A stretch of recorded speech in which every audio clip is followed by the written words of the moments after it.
ஆரோக்கியம். நேயர்கள் அனைவருக்கும் வணக்கம். நீங்க பார்த்துட்டு இருக்கிறது கோல்ட் வினர் வழங்கும் சுவையும் ஆரோக்கியமும். இன்னைக்கு நிகழ்ச்சியில் நம்ம நிறைய கொஸ்டின் டாக்டர்கிட்ட கேட்க போறோம். ஏன்னா பாத்தீங்கன்னா நமக்கு நிறைய சந்தேகங்கள் இருக்கும். அதை யார்கிட்ட கேட்கறதுன்னு தெரியாம திண்டாடிட்டு இருப்போம். அதுக்கான கரெக்டான விடைகளும் கரெக்டான சொல்யூஷனும் கொடுக்கறதுக்காக வேர்ல்ட் ஃபேமஸ் நியூராலஜிஸ்டான டாக்டர் நாகராஜன் சார் வந்திருக்காரு. இவர்கிட்ட நிறைய விஷயங்கள் கேட்டு தெரிஞ்சுக்கலாம். அண்ட் ஏன் கூடவே நிறைய கொஸ்டின் கேட்கறதுக்காக கல்யாணி மேமும் வந்திருக்காங்க. ஸோ வாங்க நேரடியா நிகழ்ச்சிக்குள்ள போயிடலாம். வணக்கம் டாக்டர். வணக்கம் டாக்டர். ஃபர்ஸ்ட் கொஸ்டினே பார்த்தீங்கன்னா, இப்போ இருக்க நிறைய பேருக்கு பார்த்தீங்கன்னா நிறைய உடல் அசதியா இருக்கு அப்படின்றாங்க. ஆனால் அந்த காலத்து மக்கள் தான் பயங்கரமா உடல் உழைப்பெல்லாம் போட்டு வேலை பார்த்துருப்பாங்க. நம்ம இப்போ சிஸ்டம் முன்னாடி ஜாலியாக தான் ஒர்க் பண்ணிட்டு இருக்கோம். பட் இருந்தாலும் இப்போ இருக்கவங்க தான் பயங்கரமா உடம்பு ஹேக் ஆகிட்டே இருக்கு, என்னால் ஒர்க் பண்ணவே முடியல அப்படின்றாங்க. டாக்டர்ஸ் கிட்ட போய் ரெஃபர் பண்ணால் ஏதோ ஃபைப்ரஸ் டிசீஸ் அந்த மாதிரி ஏதோ சொல்றாங்க. அதை பத்தி எங்களுக்கு கரெக்டாக தெரியல, நீங்க ஒரு சொல்யூஷன் கொடுங்களேன். இதை பார்த்தீங்கன்னா இப்போ ஒரு லேட்டஸ்ட் கான்செப்டில் ஒரு டிசீஸ் பரவலாக இருக்குது. அது காமன் லேடிஸில் தான் ரொம்ப காமனாக இருக்குது. அதுக்கு என்ன காரணம்னு கரெக்டாக தெரிய முடியல. சில பேர் ஜெனட்டிக்கிறாங்க, சில பேர் மசிலில் ப்ராப்ளம் இருக்குங்கிறாங்க, சில பேர் அந்த ஃபைப்ரஸ் டிஷ்யூன்னு ஜாயிண்டில் இருக்குது பாருங்களேன், அதில் ஒரு ப்ராப்ளம் இருக்குதுன்னு சொல்கிறாங்க. சில பேர் ஹார்மோனல் சேஞ்சஸ்னால இது மாதிரி வருது அப்படிங்கிறாங்க. அண்டு சில சமயங்களில் எமோஷ்னல் ஆஸ்பெக்டில் அதாவது எமோஷ்னலாக அவங்க சைக்காட்ரிக்காக அப்செட் ஆகிருக்காங்க, அதனால் இப்படி ஃபீல் பண்ணுறாங்கன்னு சொல்கிறாங்க. ஆனால் ஜென்ரலாக பார்த்தீங்கன்னாக்க இது ஒரு டிசீஸாக நிச்சயமாக இருக்குது. அதுக்கு பேர் ஃபைப்ரோமயால்ஜியான்னு பேர். அதாவது ஃபைப்ரஸ், அதாவது நம்ம ஜாயிண்டில் இருக்கிற ஃபைபர்ஸ் நார் மாதிரி கட்டியிருக்கும். ஒரு ஜாயிண்ட்டு இன்னொரு ஜாயிண்ட்டு நார் மாதிரி கட்டியிருக்கும் சுற்றி. அதில் இருக்கிற வீக்கங்கள், மசிலில் இருக்கிற வீக்கங்கள், இது எல்லாம் சேர்ந்து ஃபைப்ரோமயால்ஜியான்னு பேர் வச்சுருக்காங்க. அது ஒரு வேக் டேர்ம் தான். பட் இருந்தாலும் ஒரு டெஃபினட் கிளினிக்கல் என்டிட்டியாகவும் many people are suffering from that அப்படின்னு ஒரு கான்செப்ட் இப்போ டெவலப் ஆகிட்டுருக்கு.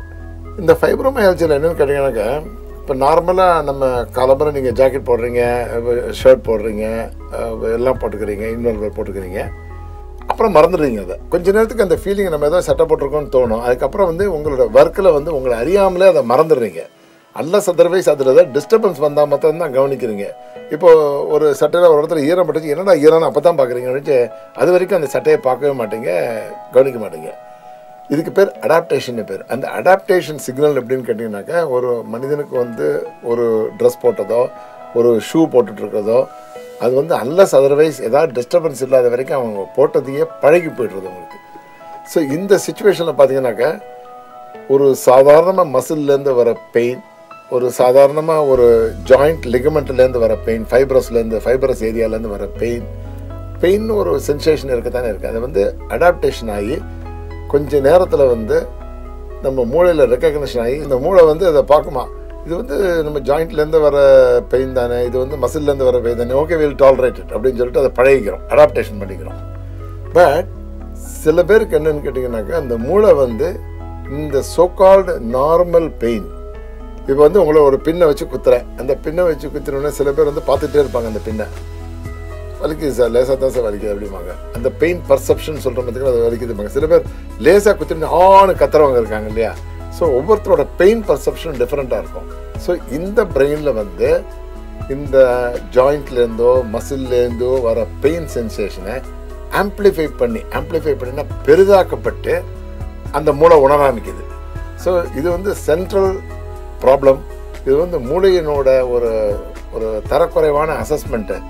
சாதாரண பெயினையே இந்த மூளை பெருசாக நினைக்குது அப்படின்னு நினைக்கிற ஒரு குரூப் ஆஃப் டாக்டர்ஸ், ரிசர்ச்சர்ஸ் இருக்காங்க.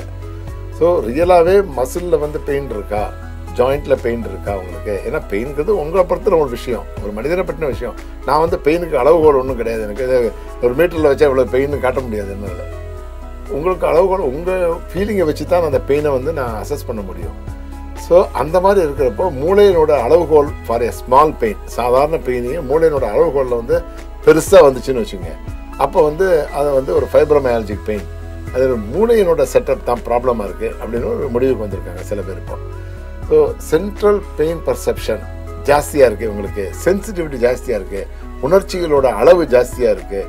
அந்த மாதிரி டயத்தில் இவங்க சாதாரண பெயினையே கூட ஒரு பெரிய வால்யூமினஸ் பெயினை நினச்சி கவலைப்படுறாங்க அப்படின்னு ஒரு பர்செப்ஷன் இருக்குது. ஸோ இப்போ ட்ரக்ஸ் கொடுக்குறப்போ நாங்கள் இந்த சென்ட்ரலில் உள்ள பெயினையும் குறைக்கிற அளவுக்கும் மசிலில் உள்ள பெயினையும் குறைக்கிற அளவுக்கும் சில மருந்துகள் இப்போ கொடுத்துட்ருக்கோம்.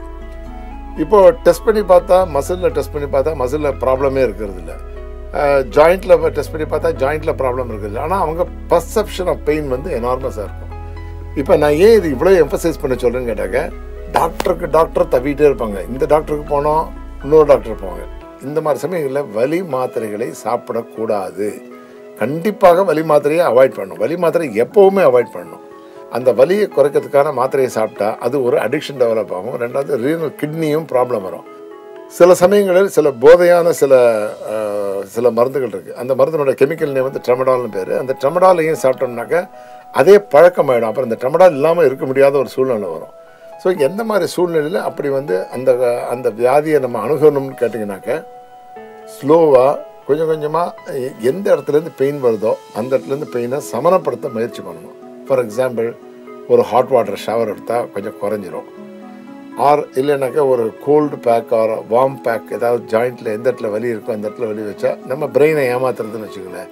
அந்த மாதிரி வலி வச்சா இந்த இருகோடுகள் தத்துவத்தில் இந்த உணர்ச்சியில் அந்த உணர்ச்சி கம்மியாகும். இந்த மாதிரி டயத்தில் பார்த்தீங்கன்னா ஒரு வார்ம் பேக் கொடுக்க, அப்புறம் வந்து ஒரு மைல்டு எக்ஸசைஸ் பண்ண, ஒரு டான்ஸ் பண்ண, அப்படி இல்லைனாக்கா ஒரு லாங் வாக் போக, ஆர் மனசை மாற்றுறதுக்கு வேறு ஏதாவது வீடியோ பார்க்க, இந்த மாதிரி பண்ணிங்கனாக்கா உங்களுக்கு அந்த பெயினோட அளவு குறைஞ்சி ஆட்டோமேட்டிக்காக கிராஜுவலாக கொஞ்சம் கொஞ்சமாக நம்மளே டேக்கிள் பண்ணிக்கலாம். ப்ராப்ளமே கிடையாது.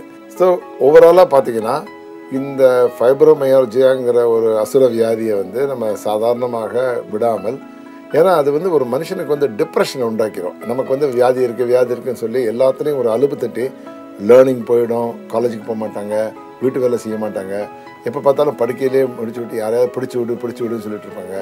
ஸோ இது வந்து ஒரு பொட்டன்ஷியலி மெலிகனன்ட் டிசீஸ்ன்னு நான் சொல்லுவேன். ஏன்னு கேட்டால் நல்லா இருப்பாங்க ஆனால் நல்லா இல்லைம்பாங்க. அந்த மாதிரி பிரச்சனை தான் இவங்களுக்கு ஜாஸ்தி இருக்குது. ஸோ இந்த மாதிரி ஆக்டிவிட்டீஸை மாற்றி கொஞ்சம் ஒரு ஆக்டிவாக ஒரு டான்ஸிங் பண்ணி, ஒரு டெலிவிஷன் பார்த்து, ஒரு வீடியோ பார்த்து, இந்த மாதிரி டைங்களில் தன்னோட மனசை மாற்றிக்கிட்டாங்கனாக்கா இதனோட மேக்னிடியூட்னு சொல்லுவோம், இதனோட கஷ்டப்படுற தன்மை வந்து கொஞ்சம் குறைஞ்சிக்கிட்டே வந்துடும். கொஞ்சம் கொஞ்சமாக நம்ம குறைச்சோம்னாக்கா அதனோட கஷ்டப்படுற தன்மையே போயிடும். அவங்களுக்கு அந்த வியாதி இருக்குங்கிறதே மறந்துடுவாங்க. அதை டாக்டர், இந்த ஃபைப்ரோமியாலஜி சொல்கிறாங்கல்ல, இதில் வந்து முக்கியமாக டயட்டுக்கும் இந்த டிசீஸ்க்கும் ஏதாவது கனெக்ஷன் இருக்கா? சொல்லப்போனால் டயட்டுக்கும் இந்த ஃபைப்ரோமையாலஜி டிசீஸுக்கும் ரொம்ப கனெக்ஷன்ஸ் நிறைய இருக்குதுன்னு சொல்லலாம். One of the important situations என்னென்னு கேட்டிங்கனாக்கா, இந்த டயட் வந்து எலக்ட்ரோலைட்ஸ் ஜாஸ்தி சாப்பிடாமல், மைக்ரோ நியூட்ரியன்ஸ் ஜாஸ்தி சாப்பிடாமல் இருக்கிறவங்களுக்கு, யாராவது வந்து ஒபிசிட்டிக்காக வந்து ரொம்ப டயட்டில் இருக்கிறவங்களுக்கு, தோஸ் ஆர் ஸ்ட்ரிக்ட்லி ஆன் ஒரு ப்ரோட்டீன் டயட்டில், ஓவராக ப்ரோட்டீன் டயட் சாப்பிட்றவங்க, கார்போஹைட்ரேட் சாப்பிடாம ஃபேட்டே சாப்பிடாம இருக்கிறவங்க, மூணாவது வந்து எண்டோக்ரைன் டிசார்டர், சம்டைம்ஸ் வந்து தைராய்டு டெஃபிஷியன்சி, அந்த மாதிரி உள்ளவங்களுக்கு எல்லாருக்கும் வந்து இந்த டயட் வந்து இம்பார்ட்டண்ட் இஷ்யூ ஆகிடுது. இப்போ ஒரு டயட்டில் வந்து அயோடின் கண்டென்ட் ஜாஸ்தி சாப்பிடாமல் இருந்தால் மிக்ஸடிமா டெவலப் ஆகி, தைராய்டு டெஃபிஷியன்சி டெவலப் ஆகி இந்த வியாதி வரலாம். அதே சமயத்தில் ஃபேட் இன்டேக் ஆடிக்குவேட்டாக சாப்பிடலைன்னா, பிகாஸ் மசிலில் பூரா ஃபேட் தான். ஸோ ஆக்சுவலாக மசில் எரிக்கிறது ஃபேட்டி ஆசிட்ஸ் தான் இருக்குது, அந்த எனர்ஜி கொடுக்கறதுக்கு. அப்படி இருக்கப்போ ஃபேட் சப்ளை ப்ராப்பராக இல்லாமல் அந்த மசிலோட லேயர்லாம் ஃபேட்டில் தான் கவர் ஆகிருக்கு. அந்த கவரான லேயர்லாம் பிஞ்சு போகிறதுக்கு வாய்ப்பு இருக்குது. அதனால் எனஃப் ஃபேட் சாப்பிடணும். அப்படி எனஃப் ஃபேட் சாப்பிட்றது வந்து ரிஸ்க் இல்லாத ஃபேட் வந்து வெஜிடபிள் சோர்ஸ் ஆஃப் ஃபேட் தான்.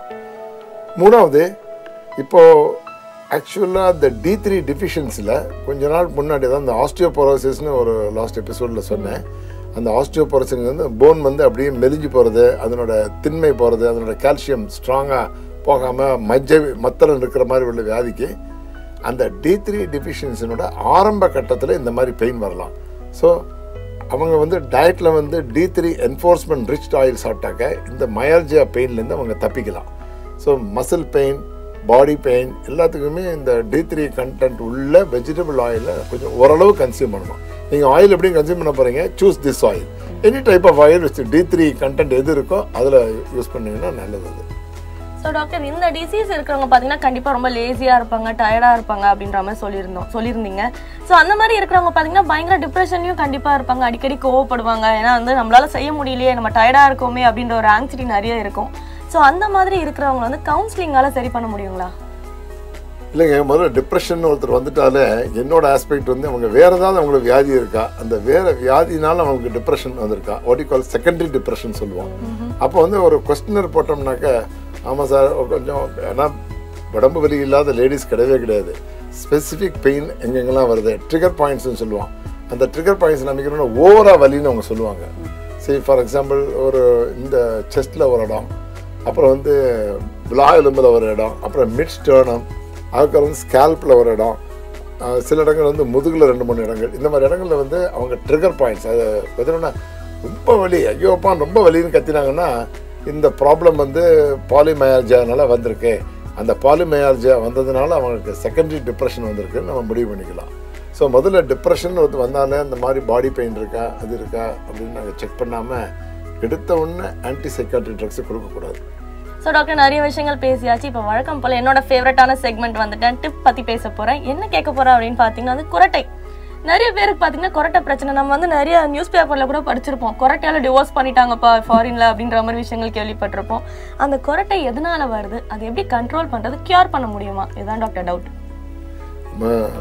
நம்ம கொஞ்சம் சீக்கிரமாக சொல்லணும்னாக்கா இந்த குரட்டைக்கு சில காரணங்கள்லாம் உண்டு. அதாவது வந்து ஸ்லீப் அப்னியா சிண்ட்ரோம்னு பேர் இதுக்கு. இந்த குரட்டைங்கிறது ஒரு வியாதி. அது வந்து சில பேர் வந்து மிஸ்டேக்காக நினச்சி குரட்டை வந்து ஒரு ஆள் குரட்டை இருந்தால் ரொம்ப டீப் ஸ்லீப்பில் இருக்காங்க, குரட்டை விட்டு தூங்குறாரா அப்படின்னு நம்ம தவறாக நினைக்கிறோம். குரட்டைங்கிறது ஒரு அன்ஹெல்தி ஸ்லீப், அதாவது வந்து ஆரோக்கியமான தூக்கம் கிடையாது. அதை ஞாபகம் வச்சுங்க முதல்ல. ரெண்டாவது வந்து தொண்டை குழியில் ஏதாவது அப்ஸ்ட்ரக்ஷன், டான்சில்ஸ் அந்த மாதிரி கிளாண்டு வளர்ந்தால் இந்த மாதிரி குரட்டை வரும். மூக்கில் சதை வளர்ந்தாலும் குரட்டை வரும். சில சமயங்களில் வந்து நியூரோஜெனிக் அப்ஸ்ட்ரக்ஷன் சொல்லுவோம். அதாவது ரொம்ப தூக்கம் ஒரு ஸ்டேஜ் போனோடனே அந்த தொண்டை குழியில் இருக்க சதைகள்லாம் வந்து கொலாப்ஸ் ஆகி ஒரு மாதிரி அப்ஸ்ட்ரக்ஷன் ஆகும்.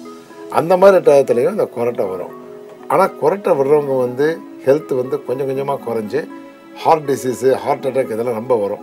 அதனால் குரட்டை வர்றதுக்கு முன்னாடி ப்ராப்பராக நம்ம தலகாணி ப்ராப்பராக வச்சுருக்கோமா, ரொம்ப கழுத்தை மடித்து வச்சுருக்கோமா, உடம்பு அளவுக்கு மிஞ்சி பருமனாக இருக்கா, அப்படி பருமனாக இருந்தாக்கா ஒரு சைடில் திருப்பி படுத்துக்கணும்.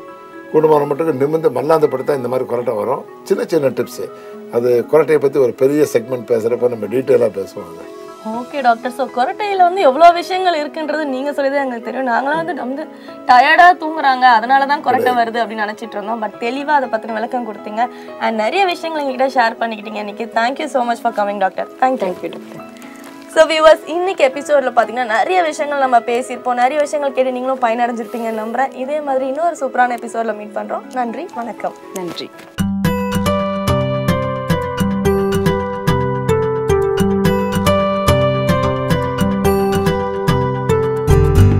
கோல்ட் வினர் வழங்கும் சுவையும் ஆரோக்கியம்